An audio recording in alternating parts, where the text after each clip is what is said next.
مرحبا، وأخيرا رجعت لكم فيديو جديد. طبعا اليوم كتير يوم حماسي، بس قبل ما نبلش الفيديو حطوا لايك لهذا الفيديو واشتركوا بالقناة وفعلوا الجرس عشان كل ما أنزل فيديو يوصل لكم. واليوم إن شاء الله حصور لكم أجواء يناير في بجاية.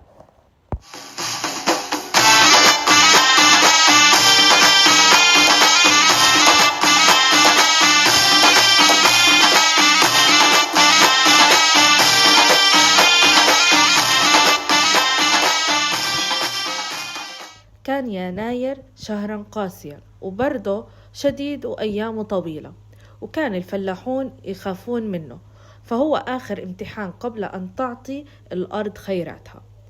فإحدى القرى قرر الناس أنه لا يواجهوا يناير بالخوف بل بالفرح والشكر، وجمعوا ما بقى من حبوب السنة الماضية زي قمح، شعير، فول وعدس وتمر ومكسرات، وخلطوها معا وقالوا إنه إذا دخلت يناير والبيوت عامرة فإنه السنة كلها حتكون عامرة. وطبخوا الطعام وصنعوا الحلويات، واجتمعوا كبار والصغار حول المائدة، وضحك الأطفال، وكمان الشيوخ باركوا على السنة الجديدة وتمنوا أنه تكون مليئة بالخير والصحة. ومنذ ذلك اليوم صار يناير عيدا للبدايات، نستقبله بالحلو حتى تكون أيامنا حلوة. وفي عيد يناير بيكون اللباس خاص نص في هذا العيد. النساء بيلبسوا القندورة والجبة والحايك، وبالألوان زاهية وتطريزات بتحكي عنها التاريخ. وحتى الأطفال بيلبسوا لباس تقليدي عشان لما يكبروا بيكونوا حاملين هويتهم. وفي كمان سلاسل خاصة للأمازيغية، مش عشان تكون زينة، هي رمز للحماية والقوة. والأحلى من هذا كله إنه حرفيا كلهم من صناعة اليدوية.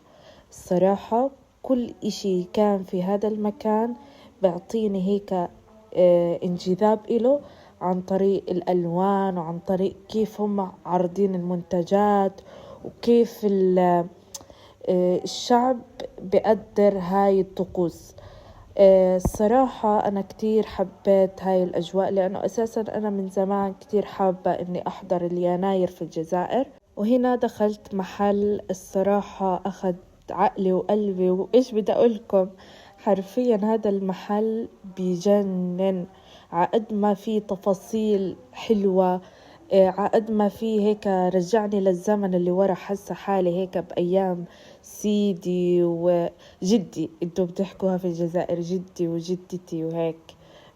فالصراحة عشت أجواء هاليوم بيجنن، وكان في كتير عبارات هيك حلوة وبتجذب، وكل ركن في هذا المحل عطاني هيك روح وبداية.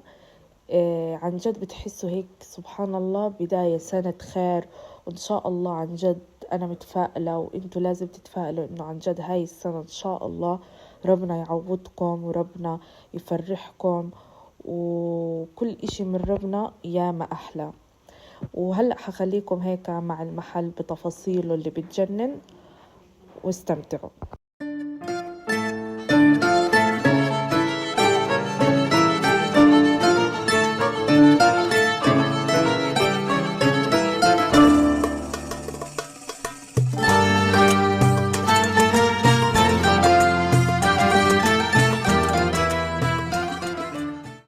وفي طبعا لفت انتباهي مطحنة اللي بطحنوا فيها الطحين وبطحنوا فيها القمح وبطحنوا فيها كل الأشياء تاعت زمان. والصراحة كتير رجعت للزمن لورا. بتعرفوا، رغم انه الواحد لسه صغير بس بعيش أجواء الأجداد تاعنا. وهنا لفت انتباهي السجاد اللي عندهم، يا الله يا ريت لو يرجع زي زمان ويرجع أناقة زمان. حرفيا أنا من النوع اللي بحب أشياء زمان أكتر من هلأ، فما بعرف هل في منكم زيي ولا لا. المهم هنا لفت نظري الصحون تاعت الطعام تاعت الجزائر، وحبيت اني اخذ صحن مع الكوباية هاي اللي بنحط فيها المج، هو يعتبر اللي بنحط فيها العيران، تمام. فأخذت منهم 2 وأخذت الصحن اللي فرجت لكم إياه تبع الطعام. وهنا لفت انتباهي عن جد كتير اللي هو كيف محاولين الصدف لأشياء بتجنن. هاي الكوباية اللي حكيت لكم عليها اللي جبتها للعيران، وهنا كانوا حاطين براويز عن القصبة تاعت بجاية وتاعت هيك إيش اسمها المناطق اللي في بجاية هيك السياحية. والصراحة الإشي بيجنن. أنا مش عارف، أنا بتعرفوا طول الفيديو هذا بحكي لكم بيجنن، وأنا طول ما أنا في الجزائر بحكي لكم الأشياء بتجنن يا عالم، بتجنن والله. يا ريت تعرفوا أخدكم هيك جولة سياحية معي في الجزائر، عشان عن جد حتعرفوا قيمة البلد هاي، بتجنن الله يحميها. وهنا كانوا حاطين قسم لأيام زمان مع اللبس القبائلي هو اسمه، فالجبة القبائلية الصراحة كتير حبيت. واللي جنب الجبة القبائلية اللي هو اسمه الحايك، والصراحة التنين جربتهم وكتير بحبهم، حرفيا بحبهم. بس عندي الجبة القبائلية إشي مميز لأنه مايلة على التطريز الفلسطيني تاعنا. وفي هذا الصندوق لفت انتباهي كتير لأنه عند ستي الله يرحمها كان في واحد زيه بس على أصغر، طبعا هذا حجمه كتير كبير.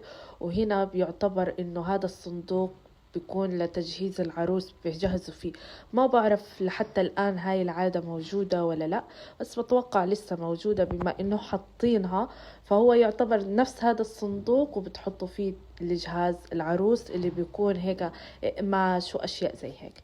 وطبعا لقيت علم فلسطين اللي هو دايما موجود في كل مكان، الحمد لله يا رب دايما علمنا يكون مرفوع دائما. وبهيك أنا بكون وصلت لنهاية الفيديو. إن شاء الله تكونوا استمتعتوا وانبسطتوا معاي. صح الفيديو هيك عبارة عن تحف وأشياء، بس هذا اللي بحاول أوصل لكم إياه، تشوفوا جمال الجزائر وتشوفوا ثقافة الجزائر، حرفيا حتستمتعوا. إن شاء الله يكون عجبكم الفيديو، حطوا لايك لهذا الفيديو واشتركوا بالقناة، وحنهيكم بالحلويات الجزائرية التقليدية اللي إن شاء الله حعملكم ردة فعل على الحلويات الجزائرية قريبا.